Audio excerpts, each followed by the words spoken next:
It's great to be here with you tonight. And thanks, Nicholas, for being here with me tonight. My son. Many people were surprised to see an immigrant on the cover of Time magazine. I was surprised too. I found out in Twitter, and I thought it was a meme. It is very difficult to be an immigrant because you have to leave everything. You leave your home, your family, your friends, your culture, your language, and sometimes your soul. There are about 230 million immigrants in the world. Just imagine 2/3 of the US population going to another country. That is what's happening right now. And sometimes things go wrong, terribly wrong. I'm still shocked by what happened during the weekend in the Mediterranean, and hundreds of immigrants fleeing Africa to Europe died. And you know, the worst is that we don't even know their names, and we haven't even seen their faces. So tonight, I really have to acknowledge that Time is making an effort to make sure that here in the United States, all immigrants are visible. We've been invisible for so long that it's great to be visible, at least for one night. So having said that, let me just go to the toast. During an interview, somebody asked me if all the people who made the Time 100 list had something in common. And of course, I laughed it off and said, nothing. We have nothing in common.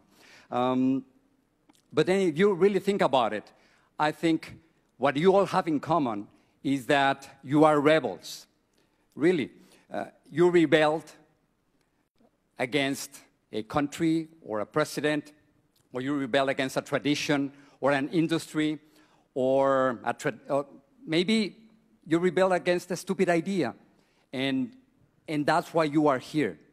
So tonight I want to do a toast to 3 groups of rebels who couldn't be here. It'll be fast, don't worry.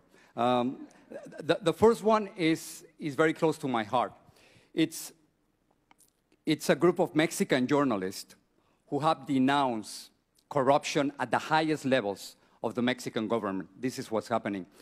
The Mexican president, Enrique Pena Nieto, his wife, Angelica Rivera, and a minister, at least one minister, they bought homes from government contractors. And after that, these companies got millions of dollars from the government. In any country with a little bit of rule of law, the president would have been forced to resign. Guess what happened?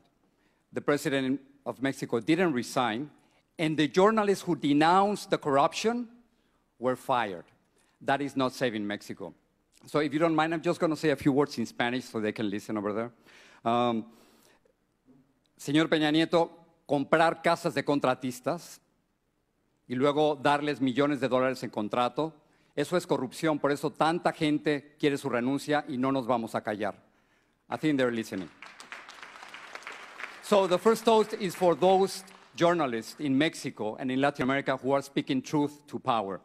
The second toast is to all the political prisoners in Venezuela, and specifically to Leopoldo López. Leopoldo López is a political prisoner. He's the leader of the opposition in Venezuela.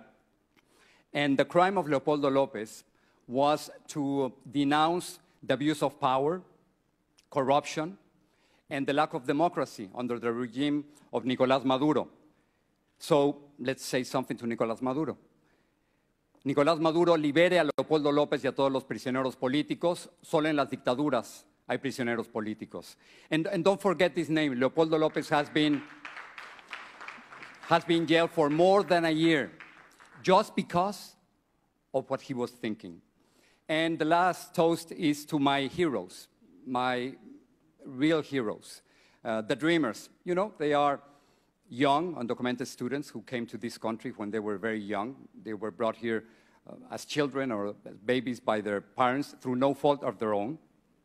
And because Congress has done absolutely nothing during the last decade on immigration, nothing, the dreamers decided to take this on themselves. So now they are changing immigration policy in this country. And you don't want to be their enemy. I mean, they get in your face. And dreamers, they are really American citizens, but they don't have a paper to prove it. And not only that, there are many politicians and many presidential candidates who want to deport them. So here's just a quick note, a word of advice to all the political candidates and presidential candidates. Latinos and millennials will decide the next election, and Latinos won't vote for any candidate who wants to deport your father and your mother, your friends, your neighbors, and young students. So now,